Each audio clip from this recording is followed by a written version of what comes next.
Ел дәвамында һәр ай сайын автономия башкарма комитетының президиум утырышлары уздырылып барылды. 19 кешедән торган президиум утырышларында өлкә татарларының иҗтимагый тормышына, хәл ителмәгән проблемаларына кагылышлы бик күп төрле сораулар каралды. Аның утырышларында өлкә һәм шәһәр җитәкчелеге вәкилләре, Ульян шәһәр районнары татар автономия рәисләре дә катнашты. Гыйнвар айында Димитровград шәһәре татар милли мәдәни автономиясенең 15 еллыгына багышланган татар сәнгате фестивале узды. Аның эшендә тирә күрше төбәкләрдән килгән кунаклар, Бөтендөнья татар конгрессы вәкилләре катнашты. Кичә барышында милли хәрәкәт активистларына, үзешчән сәнгатьтә катнашучыларга Ульяновск өлкәсе һәм Татарстанның дәүләт бүләкләре тапшырылды. Узган ел азагында Ульяновск өлкә татар мәдәният үзәгендә Сембер татарларының мәдәнияте һәм мәгарифе дигән музей ачылган иде. Биредә узган гасырдагы совет һәм партия җитәкчеләре, язучыларның төсле һәм кыйммәтле тимердән эшләнгән бюстларыннан оештырылган кызыклы күргәзмә эшли башлады. Анда куелган 100дән артык экспонатның барысы да шәһәрнең танылган эшмәкәре, милләтпәрвәр Рафаил Албакаевның шәхси җыелмасыннан иде. Күргәзмәдә Ленин белән бергә Сталин, Фрунзе, Дзержинский, Калинин кебек партия, совет эшлеклеләре, рус язучылары Пушкин, Блок, Горький һәм берничә татар шагыйрьнең бюстлары да бар иде. Автономия өлкәдәге татар авылларында гомер итүче дин кардәшләребезнең тормыш көнкүреше һәм мәдәнияте белән танышып, мәктәпләрдә ана теле укытуның торышы белән кызыксынып тору максатыннан һәр ай сайын авыл халкы белән очрашулар уздыра. Шуның чираттагысы февраль аенда Мәләкәс районы Филипп авылында узды. Бүгенге бәйрәм сәхнәсеннән җырлар белән бергә авыл халкын борчыган проблемалар да яңгырады. Мәктәпләрдә ана теле дәресләренең елдан-ел кимүе, ата-аналарның балаларын татар телендә укытырга теләмәүләре хакында укытучылар борчылып сөйләде. Дәреслекләр җитмәгәнлектән мәчет картлары үзләре акча җыеп дәреслектәр сатып алганнар. Автономиягә яңа рәис итеп җирле хуҗалык рәисе Әхмәт Фәйзов сайланды. Димитровград шәһәрендә 19-нчы тапкыр ана теле буенча традицион өлкә олимпиадасы булып узды. Татар, чуаш, мордва телләре һәм милли мәктәпләрдә рус теле буенча уздырылучы өлкә бәйгесендә быел 129 укучы көч сынашты. 4 көн дәвамында 9-11 сыйныф укучылары ана телендә уку язу кагыйдәләре, ирекле темага инша язу белән бергә татар әдәбияты тарихы, язучылары һәм аларның әсәрләрен анализлау буенча ярышты. Шунысы игътибарга лаек, милли мәктәпләрдә рус теле номинациясе буенча катнашкан 44 укучының 28-е татар баласы иде.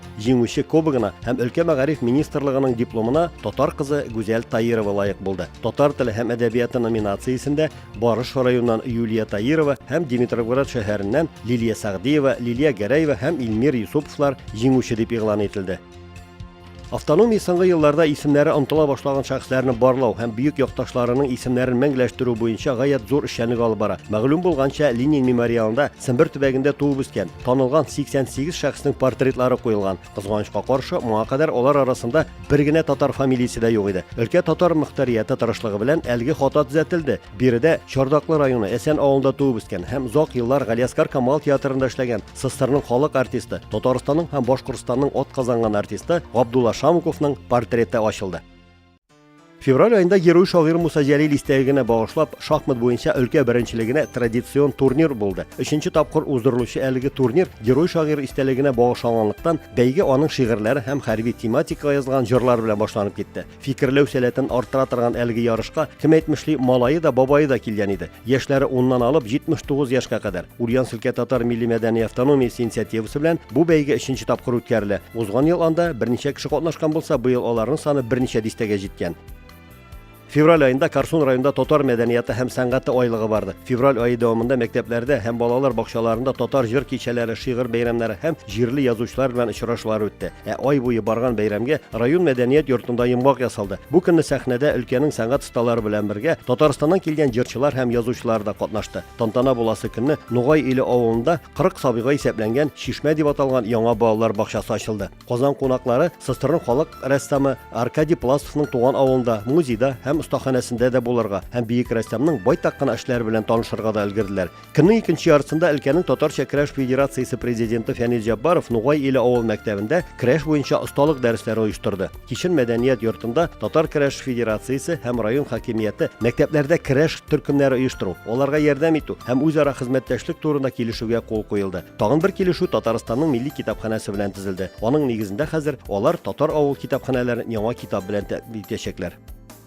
Март башында губернаторский мәдәният сарайында Россиядә беренчеләрдән булып оешкан Ульяновск татар милли мәдәни автономиясенең 15 еллыгына багышланган зур тантана булып узды. Бәйрәмдә Ульяновск өлкәсе губернаторы Сергей Морозов, Ульяновск шәһәре мэры Марина Беспалова һәм Бөтендөнья татар конгрессы федераль автономия җитәкчеләре катнаштылар. Бәйрәмдә автономиянең Габделҗаппар Кандали исемендәге премиясын Закир Кадыри турында китап авторлары Рәмзия Вилданова белән Ирек Сәйфиевка тапшырылды. Кичәнең икенче өлешендә Ульяновск өлкәсе һәм Татарстан сәнгать осталары чыгыш ясады. Шәһәребезнең 64нче мәктәбендә дин һәм мәгариф дип аталган конференциядә шәһәрнең татар теле укытучылары, түгәрәк җитәкчеләре һәм дин әһелләре белән бергә татар милли хәрәкәтенә ярдәм итүче эшмәкәрләр, хуҗалык һәм оешма җитәкчеләре катнашты. Татарстан кунаклары катнашында узган сөйләшүдә сүз мәктәпләрдә дин тарихы укыту, милли тәрбия һәм татар телен өйрәнү мәсьәләләре хакында барды. Сер түгел, Россия төбәкләрендәге кайбер мәктәпләрдә дин тарихы укытуда өстенлек бары тик православиегә гына бирелү. Ана теле дәресләренең икенче планда булуы да күп милләтле илдә урынлы канәгатьсезлек турыда диделәр анда катнашучылар. Март айында автономиянең беренче рәисе, өлкәбезнең почетлы гражданины профессор Азат Гайнулла улы Курчаковның туган авылындагы мәктәп диварына мәрмәр такта куелды. Анда рус һәм татар телләрендә. Бу мәктәптә 1938-45 елларда профессор Ульяновск өлкәсенең мактаулы гражданины Азат Гайнулла улы Курчаков укыды дигән сүзләр язылган. Профессор Курчаковның туган авылы Кәшәдә мемориал такта ачу тантанасына килүчеләр Азат аганың тырышлыгы, төгәллеге һәм туган авылы белән һәрчак кызыксынып яшәү хакында сагынып сөйләделәр. Март азагында автономия Ульяновск татар мәдәният үзәге белән берлектә 20нче тапкыр Сембер карлыгачлары дип аталган балалар иҗат фестиваль конкурсы үткәрделәр. Бу көнне өлкәнең 15 районыннан килгән малайлар һәм кызлар үзләренең җыр биюдәге сәләтләрен күрсәттеләр. Алдагы еллардан аермалы буларак быелгы бәйгедә төрле яшьтәге балалар 3 номинациядә көч сынаштылар. Тагын шунысы да игътибарга лаек. Иҗади сәләт дәрәҗәсен төгәлрәк һәм дөресрәк ачыклау өчен шәһәр балалары белән авыл районнарына килгәннәрне аерым бәяләделәр. Сембер карлыгачлары бәйгесендә өлкәнең 18 районыннан 161 бала чыгыш ясады. Байтагының мондый мәртәбәле ярышта беренче тапкыр катнашуы гына иде. Җиңүчеләргә дипломнар белән бергә Алмаз холдинг компаниясенең кыйммәтле бүләкләре дә тапшырылды. Ульяновск районы Яңа Бидәнге авылында халык мәктәпне ябылудан саклап кала алды. Мәгариф чиновникларыннан авылның 46 бала укый торган татар мәктәбен рус авылындагы мәктәп белән берләштерү турындагы сүз чыгуга укытучылар авыл халкы белән бергәләп йөзләгән имза җыеп төрле дәрәҗәдәге түрәләргә хат юллады. Алар арасында генераль прокуратурага һәм бала хокукларын яклау буенча вәкиллеккә дә юлланганнары бар иде. Мәгариф чиновниклары укучыларның аз булуына сылтау итеп, мәктәпне күршедәге рус авылындагысы белән берләштерергә карар кылалар. Очрашуда катнашучылар күршедәге рус мәктәбе белән берләштерелгәч, татар теле укыту бетәргә дә мөмкин дигән фикердә. Авыл халкының запка сузылган җыенын өлкә мәгариф һәм фән министрлыгы вәкиле йомгаклады. Ул бүгенге көндә мәгариф министрлыгы һәм район җитәкчелеге тарафыннан да мәктәпне ябу һәм бетерү турында сүз бөтенләй бармый диде. Халкыбызның бердәмлеге һәм үҗәтлеге өлкәбездәге тагын бер татар мәктәбен саклап кала алды.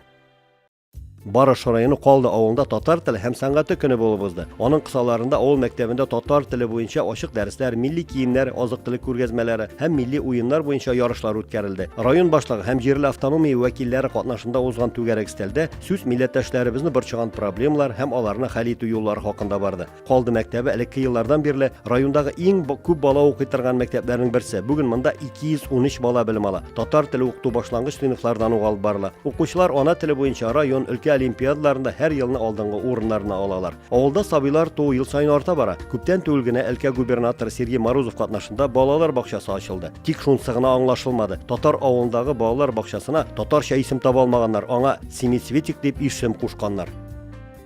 Татар мәдәният үзәгенең театр төркеме Туфан Миңнуллинның «Алты кызга бер кияү» спектаклен тамашачылар хөкеменә тәкъдим итте. Автономия үтенече буенча күптән түгел үзәккә яңа ставка бирелгән иде. Бүген спектакль шул коллективның эш нәтиҗәсе. Спектакль тәмамлангач та тамашачы сәхнәгә кочак-кочак чәчәк ташыды һәм аяк үрә басып үзешчән артистларны алкышлады. Димитревград шәһәре татар автономиясе Умырзая дип аталган балалар иҗат фестиваль конкурсы уздырды. Анда узган елларда мәктәпнең гомуми белем бирү мәктәпләре генә катнашкан булса, быелгы бәйгедә исә сәнгать мәктәпләренә йөрүче малай кызлар да чыгыш ясады. Шәһәрнең үзәк мәчете быел беренче тапкыр әлеге ярышка үз төркемен тәкъдим иткән. Кече, урта һәм өлкән төркемнәрдәге татар балалары 2 номинациядә җыр һәм биюдә көч сынашты. Автономия каршында эшләп килүче Аккалфак татар хатын-кызлар оешмасында тагын 2 иҗтимагый җәмгыять танышу клубы һәм әниләр мәктәбе барлыкка килде. Татар мәдәният үзәгендә аларны тәкъдир итү кичәсе булып узды. Залда кичкенә кызларны йорт эшләре белән таныштыру, тимә тагу һәм тыкмач кисү кебек аш-су осталыгына өйрәтү почмагы эшләде. Янәшәдә генә бабалары малайларны сыерчык ясау серләре, кодак кагу, такта кисү кебек эшләр белән таныштырдылар. Бәйрәмнең икенче өлеше мәдәният үзәгенең зур залында дәвам итте. Бирдә укытучылар, мәдәният хезмәткәрләре, дин белгечләре, татар гаиләсе, аның гасырлар буена сакланып килгән гореф-гадәтләре, ир белән хатын, бала белән ата-ана мөнәсәбәте хакында фикер алыштылар. Димитроград шәһәрендә татарча көрәш буенча бөтен Россия турниры булып узды. Анда илебезнең 14 төбәгеннән 97 көрәшче бил алышты. Узган елны татар көрәше Россиянең спорт төрләре реестрына кертелгән иде. Хәзер ул көрәшчеләргә яңа мөмкинлекләр ача. Быелгы турнирны уздыруга Көрәш федерациясе саллы гына матди ярдәм дә күрсәткән. Семберләргә бүләк итеп, казанлылар көрәш келәме алар өчен сертификат та тапшырдылар. Апрель айында өлкә татар яшьләре үзләренең 6-нчы төбәк ара форумына җыелды. Әлеге форумда өлкәнең һәр районыннан да делегатлар, өлкә хөкүмәте вәкилләре һәм тирә күрше төбәкләрдән дә кунаклар катнашты. Дөресен әйтергә кирәк, моңа кадәр узган форумнардан быелгысына аерылып торды. Аның әзерлеге дә, эштәлеге дә югары дәрәҗәдә һәм яңа форматта булуына да күпләр игътибар итми калмагандыр. Моңа кадәр ул өлкә кысаларында гына булса, ул быел беренче тапкыр төбәк ара форматта үтте. Büyük şairimiz Габдулла Тукай туган көненә багышлап мәктәп балалары арасында 5нче тапкыр Тукай әсәрләре минем күңелемдә дигән рәсем конкурсы узды. Анда татар балалары гына түгел, башка милләт балалары да ел сайын бик теләп катнаша. Жюри әгъзаларына 200-гә якын рәсемне карап чыгу өчен 2 сәгатьтән артык вакыт кирәк булды. 26 апрель көнне татар мәдәният үзәге каршындагы Кылгали һәйкәле янындагы мәйданда шигырь бәйрәме үтте. 2нче ел үткәрелүче шигырь бәйрәмендә Тукай әсәрләре татар телендә генә түгел, рус, инглиз һәм чуаш телләрендә дә яңгырады. Заволжье районы татар автономиясе хезмәт һәм сугыш ветераннары белән очрашуларны җиңү көнендә генә түгел, ел дәвамында да үткәреп килә. Нинди генә бәйрәм яисә концерт, спектакльләр булмасын, тамаша залының беренче рәтләрендә ветераннар була. Әле кичә генә алар шәһәрнең 64нче мәктәбенә җыелдылар. Моннан 1 ел элек җиңү көненә багышланган шундый ук очрашуга 200-гә якын тыл һәм сугыш ветераны килгән булса, кызганыч быел аларның саны күпкә кимегән. Укучылар белән очрашуга килгән сугыш һәм хезмәт ветераннарына мәктәпнең музеенда күрсәттеләр. Аннан соң мәктәп янындагы аллеяга укучылар ветераннар белән бергәләп миләш агачлары утыртты. Май айында Казанда бөтен дөнья татар хатын-кызларының форумы булып узды. Аның эчендә Ульяновск өлкәсеннән 17 делегат катнашты. Аннан әйләнеп кайткач, алар милли хәрәкәт активистлары һәм татар җәмәгатьчелеге белән төрле очрашулар кичәләре уздырдылар. Аккалфак хатын-кызлар оешмасы шәй исәле артында узган шундый очрашуга Сахалиннан һәм Самара шәһәрләрендә гомер итүче ханымнарны кунакка да чакырган иде. Мәдәният үзәге җитәкчесе кунакларны үзәкнең тарихы һәм аның иҗади эшчәнлеге белән дә таныштырды. Ульяновск татар мәдәният үзәге хезмәткәрләре Татарстан мәдәният министрлыгы грантына Сембер мишәр татарларының туй йоласын күрсәттеләр. Анда өлкә авыл районнарына килгән мәдәният һәм ЗАГС хезмәткәрләре, китапханәчеләр җыелды. Үзешчән артистлар аларга заманча төсмерләр биреп мишәр татарларының туй йоласын күрсәттеләр. Семинарда катнашучылар үз төбәкләрендәге туй йолалары хакында сөйләделәр. Бүгенге заманча туйлар хакында да үз фикерләрен әйттеләр һәм бүгенге көндә яучыларның кирәклеген дә ассызыкладылар. Май айында Иске Кулатка районы мәдәният йортында балалар һәм сәнгать мәктәбе укытучысы, районның татар автономиясе рәисе, Татарстанның атказанган мәдәният хезмәткәре Венера Деникаеваның иҗат кичәсе булып узды. Халкыбызның мәдәниятен, гореф-гадәтләрен һәм мәгърифәтен үстерүдәге тырышлыгын искә алып, Венера Деникаева Бөтен дөнья татар конгрессының иң югары бүләге татар халкы алдындагы олы хезмәтләре өчен медале белән бүләкләнде. Бу көнне Венераны котларга Россиянең һәм Татарстанның халык артисты, Тукай бүләге лауреаты Венера Ганиева, Татарстанның атказанган артистлары Лилия Муллагалиева һәм Алсу Абулхановлар да килгән иде. Милли бәйрәмнәрне уздырганда, һәр төрле чаралар оештырганда шәһәр үзенең лаеклы өлешен кертә. Май азагында мэрия белән татар автономиясе үзара ярдәмләшеп һәм хезмәттәшлек итеп эшләү турындагы килешүгә кул куйды. Очрашу барышында шәһәр мэры милли оешма җитәкчеләренең игътибарын гаилә, хатын-кыз мәсьәләләренә юнәлтте һәм бу юнәлештә татар автономиясен үрнәк итеп куйды. Аның уңай эш тәҗрибәсен башкаларга да кулланырга тәкъдим итте. Быел авыл һәм шәһәр районнарында 30дан артык Сабантуй бәйрәме гөрләп узды. Бөтен бәйрәмнәрне йомгаклап, өлкә Сабантуй шәһәрнең җиңү паркында һәм ипподромда гөрләде. Ульяновск өлкәсе губернаторы Сергей Морозов узган еллардагы бар тик өлкә Сабантуена катнашып халыкның бәйрәме белән кутлый торган булса, ул быел бер көнне 3 Сабантуенда катнашты. Өлкә башлыгы башта Карсун һәм Мәләкәс районнарындагы бәйрәмнәрдә булса, көннең икенче ярысында ул утырган вертолет Ульяновск шәһәре ипподромына төште. Бәйрәм белән котларга Татарстаннан да зур делегация килгән иде. Сембер Сабантуеның тагын бер матур һәм кызыклы үзен үзенчәлеге ул районнардан китерелгән татар утарлары. Аларда татар халкының тормыш көнкүреше белән бергә милли киемнәрне киеп карарга һәм ризыкларыннан да авыз итәргә була. Мәйдан быел чыннан да бик күп халыкны үзенә җыйган иде. Ичке эшләр идарәсе биргән мәгълүматлар буенча быел Сабантуйда 35 меңнән артык кеше катнашкан. Быел Сабантуйны уздырырга ярдәм итүчеләрне һәм аны оештыручыларны беренче тапкыр өлкә хөкүмәт йортына чакырып, оештыру комитетының рәхмәт хатлары һәм истәлекле бүләкләр дә тапшырылды. Август айында өлкә татар теле һәм әдәбияты укытучылары үзләренең традицион август киешмәсенә җыелдылар. Конференциядә катнашучылар федераль стандартларга нигезләнеп, кайбер мәктәпләрдә узган уку елында татар теле дәресләре 1 яисә 2 сәгатькә кыскартылуы хакында борчылып сөйләделәр. Сәгатьләр кыскартылып, нинди генә ясалма каршылыклар һәм авырлыклар булмасын, авыллардагы татар теле укытучылары бай тагышны дәрестән тыш чара кысаларында алып баралар. Узган уку елында дәреслек һәм методик кулланмаларга зур кытлык булмаган. Мөмкинлеккә карап, өлкә автономиясе татар теле укытучыларын ел дәвамында дәреслекләр һәм матур әдәбият белән тәэмин итеп торса да, конференциягә килүче укытучыларга әдәби китап, дәреслек һәм төрле кулланма материалларны молдан өләштеләр. Ел дәвамында Татарстанның халык шагыйре, Россиянең һәм Татарстанның дәүләт премияләре лауреаты Ринат Харис 2 тапкыр Ульяновск татарларында кунакта булып, мәктәпләрдә һәм мәдәният йортларында очрашуларда катнашты. Агымдагы елның май аенда ул үзенең туган ягы Чынлы районы Кәше авылында булып, мәктәптә укучылар һәм укытучылар, авылдашлары белән җылы очрашуда катнашкан иде. Бу юлы танылган шагыйрьне кунакка Ульяновск шәһәренең Идел аръягы районы татар автономиясе чакырды. Иң элек кунакларга мәктәптә әле күптән түгел генә укучылар һәм ата-аналар кеше белән оештырылган татар халкының Көнкүреш музейын күрсәттеләр. Соңра Казан кунаклары Ульяновск шәһәренең татар мәдәният үзәгендә булдылар. Анда татар мәгарифе һәм мәдәнияты музеен карап, шәрәфле кунаклар китабына теләк фикерләрен яздылар. Ульяновск шәһәренең Тимер юл һәм Идел аръягы районы автономияләре ел сайын мәктәпләрдә хезмәт һәм сугыш ветераннары белән очрашулар, сәламәтлекләре какшау сәбәпле йөри алмаганнарның иләренә барып, аларга ярдәм итү, азык-төлек җыелмаларын бүләк итү кебек изге гамәлләр оештыралар. Шәһәрнең Идел аръягы районы татар автономиясе исә быел Корбанга сыер чалып картларга өләште. Өлкәннәр көне уңайыннан алар районның яңа җитәкчесе Наил Юмакулов белән берлектә өлкәннәр өчен компьютерга өйрәнү курсларын да ачтылар. Әнә шулай бергәләп, әби-бабайларыбыз өчен чираттагы изге гамәл кылынды. Моннан 20 ел элек өлкәбез губернаторы халык хуҗалыгының төрле тармакларында аеруча югары уңышларга ирешкән кешеләргә төбәкнең иң югары бүләге өлкәнең почетлы гражданины дигән мактаулы исем бирү турындагы карарын имзалаган иде. Аның нигезендә аларның исемнәре өлкәнең алтын китабына да кертелә. Бүгенге көндә Ульяновск өлкәсенең хөрмәт һәм ихтирам китабына 219 кешенең исеме язылган булса, шуларның 18-е татарлар. Ульяновск татар мәдәният үзәгендә әлеге милләттәшләребезнең фотогалереясы ачылды. Бу көнне Ульяновск татар мәдәният үзәгенә килүчеләр иң төп басмаларының берсе алтын китапның битләрен ачып, анда исемнәре язылган кешеләрнең тормыш һәм хезмәт юлы белән дә якыннан таныша алдылар. Ульяновск татар мәдәният үзәгендә бик борынгы төрки халыклардан сакланып калган Сөмбелә бәйрәме уздырылды. Бу көнне мәдәният үзәгенең кече залы көзге ярминкә мәйданын хәтерләтә иде. Стәлләрдә нинди генә җиләк-җимеш һәм яшелчә юк. Быелгы Сөмбелә бәйрәме быел махсус балалар һәм аларның ата-аналары өчен әзерләнгән иде. Сәхнәдәге уен тамашаларының байтагында балаларның күпләп катнашуында бәйрәмне оештыручыларның тагын бер отышлы ягы дип әйтергә була. Алар җыр биюдә генә түгел, бәйрәм уеннарында һәр төрле бәйгеләрдә дә чыгыш ясады.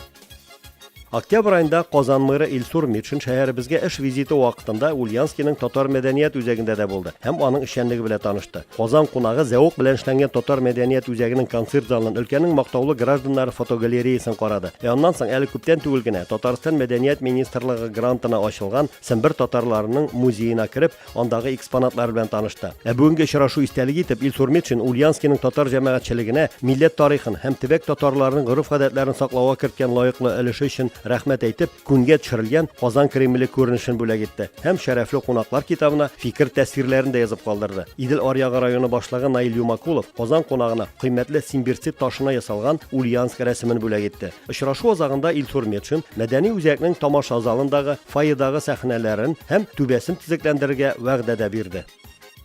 Яңамалык районында чираттагы татар теле һәм әдәбияты көне узды. Районның Тегәлбуа авылы татар сәнгатенә һәм әдәбиятына Татарстанның халык артисты, виртуоз гармончы Фәйзулла Туишевны һәм язучы Лерон Хамидуллины биргән. Бүген авыл мәктәбендәге музейда алар һәм авыл тарихы турында бай материал тупланган. Бәйрәм программасына җыр биюләре генә түгел, балага исем кушу, кыз ату кебек халкыбызның онытыла башлаган йолаларын да керткәннәр. Залның бер читендә татар халык ашлары һәм кул эшләренә торган күргәзмә белән дә танышырга була иде. Димитровград шәһәрендәге татар мәктәбе үзенең 10 еллыгын билгеләп узды. Бирдә эшләүче укытучыларның 45% югары, 50% беренче категорияле белгечләр. Коллективның яртысыннан артыгы төрле елларда Россия мәгариф һәм фән министрлыгының мактау грамотасы белән бүләкләнгән. Кем өчендер әлеге коры саннар гади бер статистик күрсәткеч булса, ата-аналарга алар мондагы мөгаллимнәрнең бай тәҗрибәсе һәм уңышлары турында сөйли. Шуңа күрә дә бу мәктәптә укырга теләүчеләрнең саны елдан-ел арта бару сәбәпле, бүген мәктәп җитәкчелеге алдагы елларда балаларны конкурс нигезендә кабул итәргә кирәклеге турында уйлана. Кызганыч, мәктәптә урын җитмәгәнлектән татар балаларының байтагы кире башка мәктәпләргә китә. Шунысы сөендерә, әлеге мәктәпне тәмамлаган укучыларның 100% да Казанда, Ульяновскида һәм башка шәһәрләрдәге югары уку йортларына керәләр. Октябрь азагында өлкә татар хатын-кызлар форумы узды. 2 елга бер тапкыр уздырылучы быелгы форумга беренче тапкыр Түбән Новгород, Самара, Пенза, Ленинград өлкәләреннән дә Ак калфак оешмасы җитәкчеләре чакырылган иде. Бүгенге җыен делегатларын һәм кунакларын Ульяновск өлкә хөкүмәте рәисе урынбасары, мәгариф һәм фән министры Екатерина Уба сәламләде. Әлеге форум кысаларында өлкә татар автономиясе мәктәп балалары арасында сочинениялар һәм рәсем конкурсы да уздырган иде. Анда җиңүче укучылар министр кулыннан дипломнар һәм кыйммәтле бүләкләр алды. Шулай ук форум кысаларында Сембер төбәгенең Ак калфак хатын-кызлар оешмасының яңа рәисе итеп Новоульяновск шәһәре татар автономиясе рәисе Кәримә Алиуллина сайланды. Ә моңа кадәр Ак калфак рәисе булып эшләгән Асия ханым Мөлекованы яңа гына оешкан Мөслимә җәмгыятенә җитәкче итеп сайладылар. Чарада татар милли хәрәкәтендә актив катнашып, мәгърифәттә һәм мәдәниятта уңышларга ирешкән ханымнарга Татарстанның һәм Ульяновск өлкәсенең дәүләт бүләкләре дә тапшырылды. 10-14 ноябрь көннәрендә Ульяновск өлкәсендә Татарстан Республикасы мәдәнияты һәм сәнгате көннәре узды. Аны үткәрү идеясе белән моннан 1 ел элек безнең автономия чыккан иде. Аларны ул вакытта өлкәнең мәдәният министрлыгы да хуплап чыкты. Һәм менә бүген 1 ел дәвамында барган катлаулы оештыру эшләренә нәтиҗә ясар вакыт та җитте. Россиядә мәдәният елы уңайыннан уздырылучы бу чарада Сембер сәхнәләрендә республикабызның халык уен кораллары оркестры, Галиаскар Камал исемендәге Татар дәүләт академия, Әтнә Буа дәүләт театрлары чыгыш ясады. Аның кысаларында шулай ук бөек җиңүнең 70 еллыгын каршылап Татарстан дәүләт музееның герой шагыйрь Муса Җәлилгә багышланган уникаль экспозициясе дә ачылды. Көннең икенче яртысында губернатор Сергей Морозов һәм Татарстан мәдәният министры Айрат Сибагатуллин Ульяновск татар автономиясе вәкилләре белән очрашты. Өлчә истәле артында барган сөйләшүдә өлкә башлыгы алдагы елларда Татарстанда Ульяновск өлкәсе көннәрен уздыру һәм Сембер төбәгендә яшәп иҗат итүче татар язучыларының китабын чыгару кебек кызыклы тәкъдимнәре белән дә уртаклашты. Очрашу ике төбәкнең мәдәният министрлыклары арасында үзара хезмәттәшлек турындагы килешүгә кул кую белән тәмамланды. Мәдәният көннәре Ленин мемориалының зур концерт залында Татарстан дәүләт җыр һәм бию ансамбленең зур концерты белән тәмамланды. 1200 кеше сыйдырышлы тамаша залы халык белән шыгрым тулы иде. Бу көнне шәһәребезнең үзәк залында утырып торырга гына түгел, басып торырга да урын калмаган иде. Мәләкәс районы җитәкчеләре һәм өлкә татар милли мәдәни автономиясе вәкилләре катнашында Филипп авылында мәдәният көне үтте. Җыенга исә әле районга күптән түгел генә билгеләп куелган яңа башлык та килде. Бәйрәмнең тантаналы өлеше башланганчы авыл имамнары, мәктәп директорлары һәм укытучылар катнашында түгәрәк стел артында җитди сөйләшү дә булды. Анда чыгыш ясаучылар районның Крупское совхозында һәм Яңа Майны бистәсендә 2 елдан бирле мәчет салу өчен урын ала алмаулары хакында ачынып сөйләделәр. Мөси авылыннан килүчеләр исә авылда клуб булмау сәбәпле кичен яшьләргә җыелыр урын булмаганлыктан аларның мәчет янына җыелуын да өнәп бетермәүләрен әйттеләр. Район башлыгы белән очрашудан файдаланып, укытучылар мәктәпләрдәге татар теле кабинетларын да заманча җиһазлау мәсьәләсен күтәреп чыктылар. Татар теле икенче сорттагы фән булырга тиеш түгел диделәр алар. Шунысы сөенечле, районның кайбер авылларында 4-5 бала үстерүче гаиләләр ишәйгән. Ә менә Мукшы күле авылыннан Фирүзә һәм Шәүкәт Хәйретдиновлар әле яңа гына 10нчы балаларын алып кайтканнар.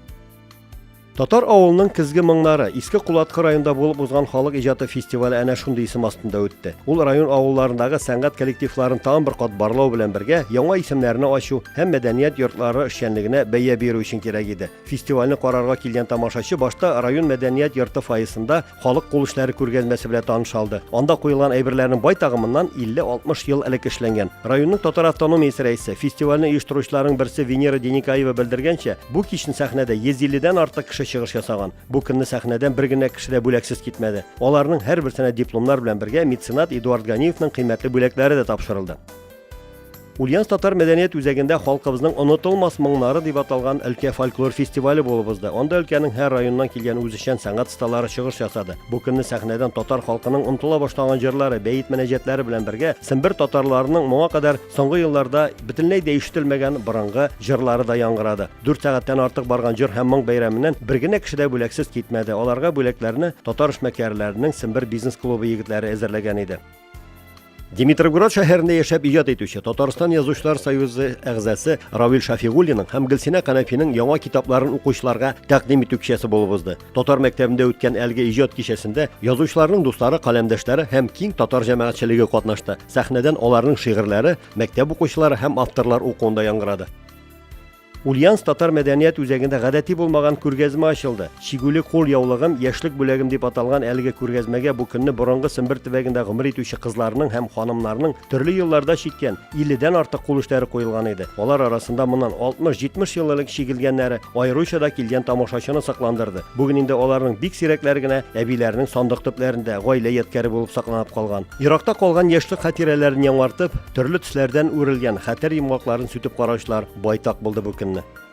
Димитревград татар яшьләренең Яңа Долкын оешмасы шәһәрнең татар автономиясе белән бергәләп 3нче тапкыр татар кызы конкурсын үткәрде. Бәйгедә 4 кыз аш-суда, сәнгатьтә һәм тапкырлыкта көч сынаштылар. Татар кызы титулына Наилә Юсупова лаек булды. Аңа оештыручыларның кыйммәтле бүләкләре һәм җиңүче тажы тапшырылды.